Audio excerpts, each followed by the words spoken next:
ചേരുകയാണ്. തൃശൂർ മുണ്ടത്തിക്കോട് വെടിക്കെട്ട് ദുരന്തത്തിൽ സംസ്ഥാന സർക്കാർ ജുഡീഷ്യൽ അന്വേഷണം പ്രഖ്യാപിച്ചു.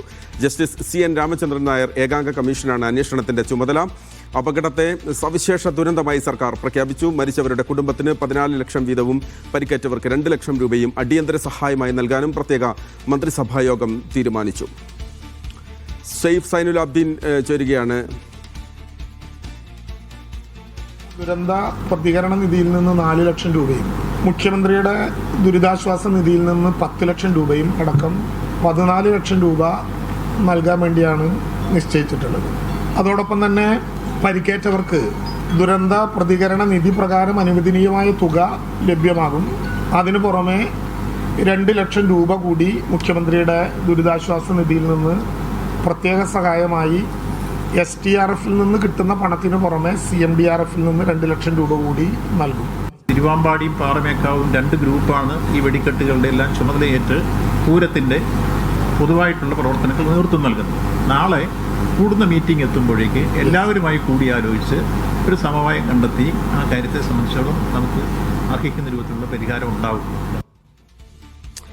സെയ്ഫ് സൈനുൽ അബ്ദീൻ ചേരുകയാണ് വിവരങ്ങളുമായി. സെയ്ഫ്, ഈ അപകടത്തെ ഒരു സവിശേഷ ദുരന്തമായി സർക്കാർ പ്രഖ്യാപിക്കുകയാണ്. അതോടൊപ്പം തന്നെ മരിച്ചവരുടെ കുടുംബത്തിനുള്ള ധനസഹായവും പ്രഖ്യാപിക്കുന്നു.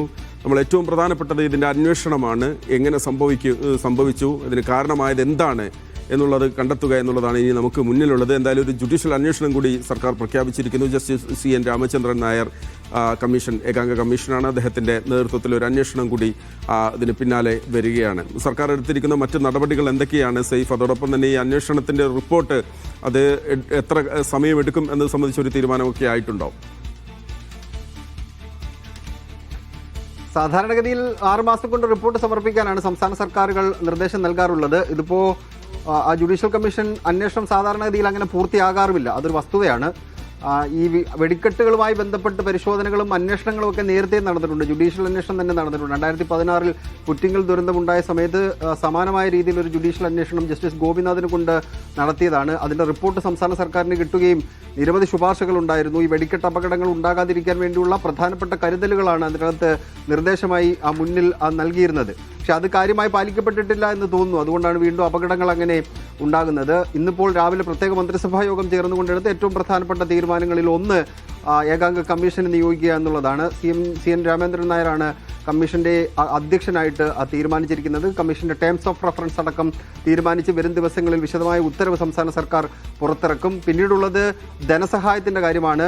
14 ലക്ഷം രൂപ മരിച്ചവരുടെ കുടുംബത്തിന് നൽകാൻ വേണ്ടിയുള്ള തീരുമാനമാണ് മന്ത്രിസഭ എടുത്തിരിക്കുന്നത്. അതിൽ 10 ലക്ഷം രൂപ മുഖ്യമന്ത്രിയുടെ ദുരിതാശ്വാസ നിധിയിൽ നിന്നും 4 ലക്ഷം രൂപ സംസ്ഥാന ദുരന്ത പ്രതികരണ നിധിയിൽ നിന്നും നൽകും. അങ്ങനെയാണ് 14 ലക്ഷം രൂപ ഒരു കുടുംബത്തിന് നൽകുന്നത്. പരിക്കേറ്റ് ചികിത്സയിൽ കഴിയുന്നവർക്ക് 2 ലക്ഷം രൂപ അടിയന്തര ധനസഹായം നൽകാനുള്ള തീരുമാനവും മന്ത്രിസഭായോഗത്തിൻ്റെ ഭാഗത്ത് നിന്ന് ഉണ്ടായിട്ടുണ്ട്. പിന്നീടുള്ളത് ഈ ചികിത്സയുടെ കാര്യമാണ്. സർക്കാർ ആശുപത്രിയായാലും സ്വകാര്യ ആശുപത്രിയായാലും അതിൻ്റെ എല്ലാം ചിലവ് സംസ്ഥാന സർക്കാരാണ് 6 മാസത്തേക്ക് വഹിക്കുന്നത്. 6 മാസത്തിനപ്പുറം ചികിത്സ വേണം എന്നുണ്ടെങ്കിൽ ഒരു മെഡിക്കൽ ബോർഡ് യോഗം ചേർന്നുകൊണ്ട് അതിൻ്റെ ശുപാർശ പരിഗണിച്ചുകൊണ്ട് സംസ്ഥാന സർക്കാർ ധനസഹായം നൽകുക എന്നുള്ള തീരുമാനം മന്ത്രിസഭായോഗം എടുത്തിട്ടുണ്ട്. പിന്നീടുള്ളത് ഈ അപകടം നടന്ന സ്ഥലത്ത് ചില വീടുകളുടെ മതിലുകൾ പൊളിക്കേണ്ടി വന്നിട്ടുണ്ട്, വയലുകൾ നികത്തേണ്ടി വന്നിട്ടുണ്ട്. അതൊക്കെ പൂർവ്വസ്ഥിതിയിലാക്കുന്നതിന് സംസ്ഥാന സർക്കാരിൻ്റെ ഫണ്ടിൽ നിന്ന് തന്നെ പണം നൽകാനുള്ള തീരുമാനം ഇന്നത്തെ മന്ത്രിസഭായോഗം എടുത്തിട്ടുണ്ട്. അങ്ങനെ പ്രധാനപ്പെട്ട ഈ ദുരന്തവുമായി ബന്ധപ്പെട്ട് പ്രധാനപ്പെട്ട തീരുമാനങ്ങളാണ് പ്രത്യേക മന്ത്രിസഭായോഗം ഇന്ന്